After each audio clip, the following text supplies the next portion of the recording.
Hey y'all, Happy New Year. So I wanted to hop on here real quick and talk about the verse that I've been walking out this week. It's James 4:7. So humble yourselves before God, resist the devil, and he will flee from you. So what does it mean to humble yourself? To me, when I think of humbling myself, I'm acknowledging to God that, Lord, I can't do this without you. I can't carry on without you. I'm under your authority. You're greater than me.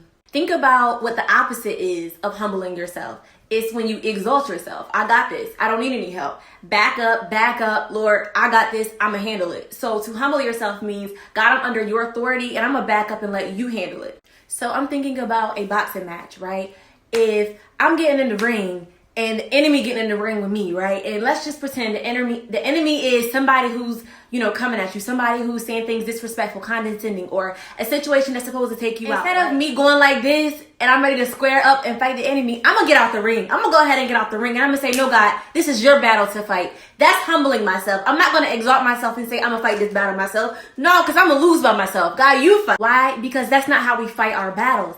We don't wrestle with flesh and blood. We wage war against powers and principalities, things that are unknown, things that are unseen, things that are not right in front of me. So I'm thinking that I'm fighting you, but I'm not fighting you. I'm fighting the enemy. I'm fighting the powers and the authorities that are around you. And I can't do that. I can't do that by myself. So that's when I step out and I pray and I say, Lord, help me with this situation. Father God, I surrender this situation. God, I give this to you. That's me humbling myself. That's me resisting the devil. So to resist means I'm not entertaining this. I'm not going to continue to stay in this conversation or this friendship or this relationship or even in my own mind. Like if I know this is the works of the enemy because it's not true, it's lies. Because it's not faith, it's fear. Now, when I decide not to fight and I get out of the ring, I'm humbling myself. I'm resisting him because I'm not entertaining it. I'm leaving.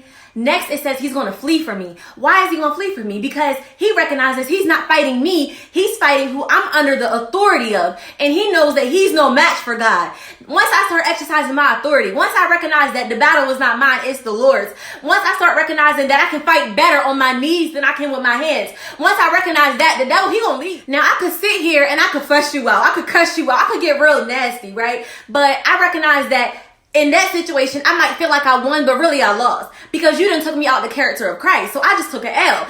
I could sit here and I can go back and forth and I can explain myself to defend myself, but I'm taking an L because I'm fighting a battle that's not even mine. I might felt like I won, but really I'm not representing God. I'm not using the authority that's given to me. So it may look like you're winning, but you're really losing. So I'm going to decide to humble myself. I'm going to decide to resist the devil. I'm going to decide to get out of the ring and I'm going to let God fight this battle for me. See, that's when God begins to get the glory out of your situation. So the enemy, what he meant for evil, God turns for good. The situation came as an attack, but it's going to end up being your story, your testimony, your breakthrough. The situation came to take you out. You lost the money, you lost the job, you didn't get approved for the loan, or the situation happened, or somebody came for you. But guess what? When you humbled yourself and you got out of the ring, you resisted, and the enemy flee from you. Now God can get the glory out of the situation. How does God get the glory? Because he begins to change people's hearts. People see how you responded. Like when they came for you, you should have came back, but you didn't.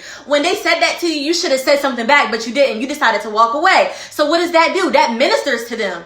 That ministers to them. They're like, wow, what kind of person wouldn't come back? What kind of person wouldn't clap back? That's why the word says to humble yourselves, therefore, under the mighty hands of God, so that he may lift you in due time. What does that mean? That means right now you're going to feel defeated. That means right now you might have caught a few hits or a couple of blows before you got out the ring. It might feel bad. They might have hurt your feelings. You're humbling yourselves now so that later he'll lift you up. Later, he's going to get the glory. Later, you're going to get the victory. Later, you're going to get what you went in to get later. But you have to humble yourself first.